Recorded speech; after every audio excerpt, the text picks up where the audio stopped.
Les marchés actions n'auront in fine affiché qu'une consolidation de façade au mois d'août. Bien que le début du mois ait été un peu plus tourmenté sur fond d'accélération des craintes inflationnistes, notamment aux États-Unis, mais aussi en Europe, les récents rapports sur l'emploi et l'inflation outre-Atlantique ont tempéré les craintes des investisseurs. La seule ombre au tableau réside du côté de la Chine, où l'absence d'accélération pénalise une fois de plus la bourse de Shanghai. Du côté des marchés obligataires, les principaux indices européens ont finalement terminé le mois d'août dans le vert, malgré un léger retour de la volatilité sur les taux. Le mouvement notable sur la période est venu d'outre-Atlantique et d'une accélération à la hausse du taux 10 ans américain qui a touché 4,34% le 21 août avant de revenir vers 4,10% en fin de mois. Un point haut donc qui, contre les attentes, a dépassé le pic de 2022 qui n'avait pas été atteint depuis 2007. Ce mouvement donc, a principalement été entraîné par des révisions à la hausse de la croissance américaine dans un contexte de moindre liquidité propre par rapport à la période estivale. Alors, du côté des banques centrales, après les hausses de taux de 25 points de base fin juillet de la Fed et de la BCE, les anticipations de marché ont relativement peu évolué. Si une pause est possible lors des réunions de septembre, les options restent ouvertes. Plus concrètement, il apparaît qu'à une hausse près, les taux terminaux semblent maintenant atteints. Les anticipations de baisse diminuent sur 2024, confirmant notre scénario d'un plateau long pour les taux directeurs.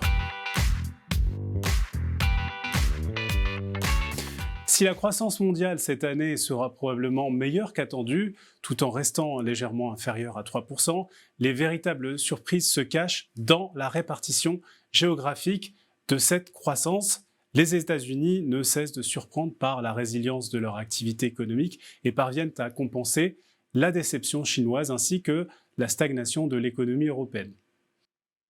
En ce qui concerne les prix, le reflux de l'inflation a été conforme aux prévisions initiales, grâce en premier lieu aux effets de base favorables de l'énergie et en second lieu à la modération de l'inflation des biens à la suite de la normalisation des chaînes d'approvisionnement.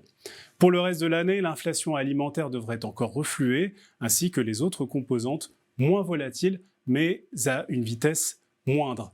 Enfin, la hausse des taux directeurs semble être proche, même en Europe, mais la possibilité de relever une dernière fois les taux sera discutée lors de la réunion de septembre.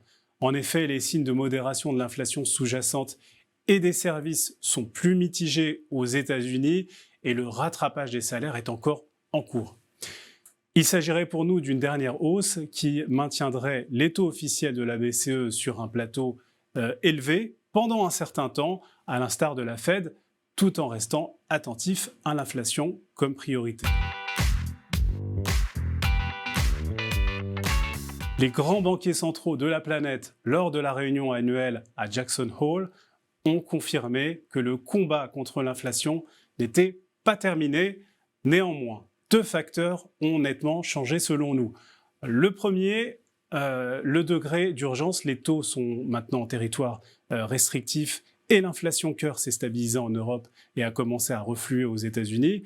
Et enfin, en second lieu, les banques centrales deviennent plus que jamais dépendantes des données d'inflation, en Europe en particulier, mais aussi des données d'emploi, de salaire aux États-Unis, où la décroissance de l'inflation ne pourra être pérenne qu'avec la diminution des pressions salariales.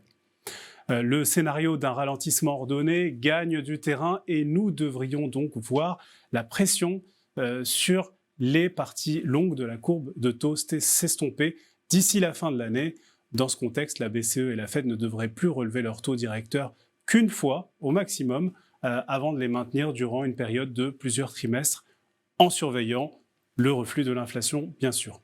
Ce scénario conforte notre vue positive sur les actifs crédits, en particulier les segments les mieux notés du marché spéculatif à haut rendement, où le portage devrait continuer à rémunérer le risque pris. Les marchés actions, quant à eux, continuent globalement à afficher une forte résilience. Ils restent alimentés par des perspectives de ralentissement en douceur de l'économie américaine. Les hypothèses de récession ont quasiment intégralement disparu des perspectives des prévisionnistes pour 2023. Pourtant, il nous semble compliqué d'imaginer que les politiques monétaires plus restrictives menées de part et d'autre de l'Atlantique n'auront à terme aucun impact sur l'activité économique. En conséquence, nous demeurons prudents quant aux perspectives de marge et de croissance, de résultats au second semestre 2023 ainsi qu'en 2024.